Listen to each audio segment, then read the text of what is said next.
côté licencié, je vais recevoir un mail de ce type-là qui va s'adapter en fonction des informations que nous, on connaît au niveau de la base de données et du système d'information FFF. Donc, là, le licencié consulte son mail, donc nouvelle licence FFF, saison 2017-2018, bonjour 12, donc ça c'est le prénom qu'on a donné à notre joueur. Merci pour le renouvellement de votre licence senior auprès du club Central SP, qui est le club avec lequel on a fait la demande. Et on l'informe des prochaines étapes qui vont être relatives à sa demande de licence. Donc, ces étapes peuvent être différentes en fonction de la situation du licencié.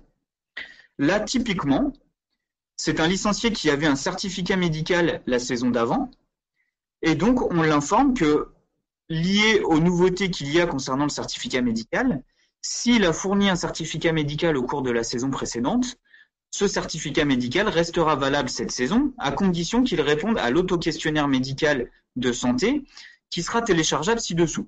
En cliquant sur le bouton « Télécharger le questionnaire », le licencié va pouvoir prendre connaissance du questionnaire de santé et le remplir personnellement. Une fois qu'il a répondu à ce questionnaire de santé, on l'informe que s'il a répondu oui à une des questions de ce dernier, il devra faire compléter, tamponner et signer par son médecin le modèle de certificat médical qu'il pourra télécharger ci-dessous. C'est-à-dire que s'il a fait une réponse à oui dans le questionnaire de santé, il a l'obligation de fournir pour cette saison un certificat médical. Et là, de la même manière, en cliquant sur le bouton « Télécharger le modèle », le licencié pourra consulter et imprimer le certificat médical pour aller chez le médecin avec. Sinon, donc s'il a répondu non à toutes les questions du questionnaire de santé, il n'aura pas de certificat médical à fournir et du coup, il peut passer directement à l'étape 2. Qu'est-ce que c'est l'étape numéro 2? Donc c'est le formulaire. Donc on lui dit, l'étape numéro 2, c'est de remplir le formulaire en ligne en cliquant sur le lien ci-dessous. Et éventuellement, s'il a des pièces à joindre, il devra les joindre ou il pourra les joindre dans le formulaire en ligne. Et donc là, on lui rappelle les pièces qu'il potentiellement devra transmettre. Donc le certificat médical tamponné et signé par son médecin si il a répondu oui à une des questions du questionnaire de santé, et sa photo d'identité si la photo existante n'est plus valide.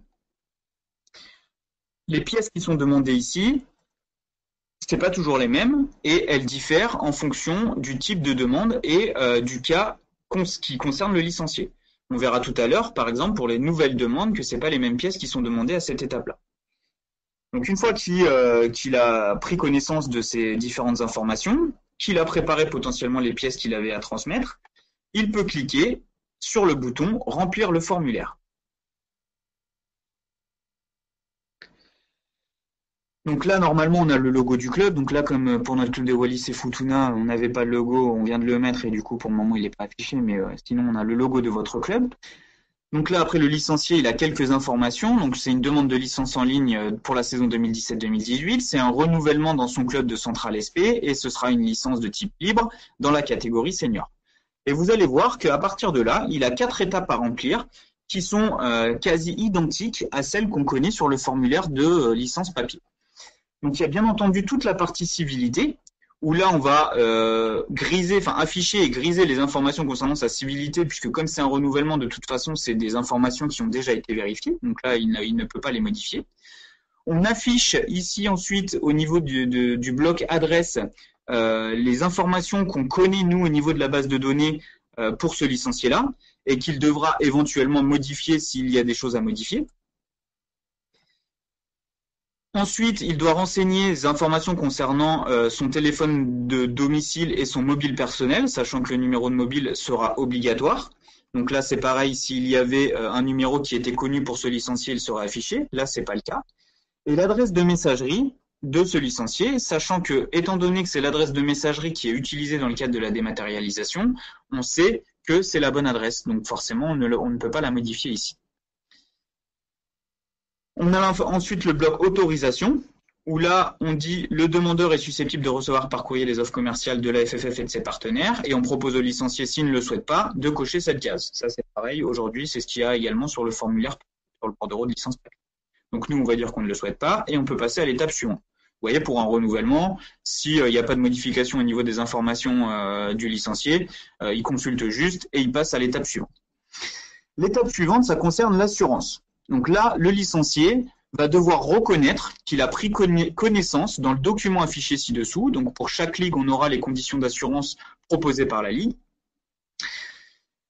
des garanties responsabilité civile, de la possibilité d'y renoncer, des modalités pour renoncer, et de la possibilité et de son intérêt à souscrire à des garanties individuelles complémentaires.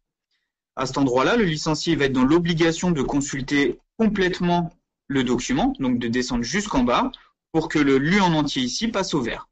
S'il le souhaite, il a la possibilité de télécharger le document d'assurance de sa ligue. Et il est dans l'obligation de cocher obligatoirement l'une des deux cases ci-dessous. Donc, est-ce qu'il décide de souscrire aux garanties complémentaires et s'engage à établir les formalités d'adhésion auprès de l'assureur, ou est-ce qu'il décide de ne pas souscrire aux garanties complémentaires? Donc, nous, on va dire qu'il décide de ne pas souscrire et on va passer à l'étape suivante. L'étape suivante, c'est les pièces justificatives. Donc là, de la même manière que dans le mail, les pièces justificatives sont demandées en fonction de la situation du licencié.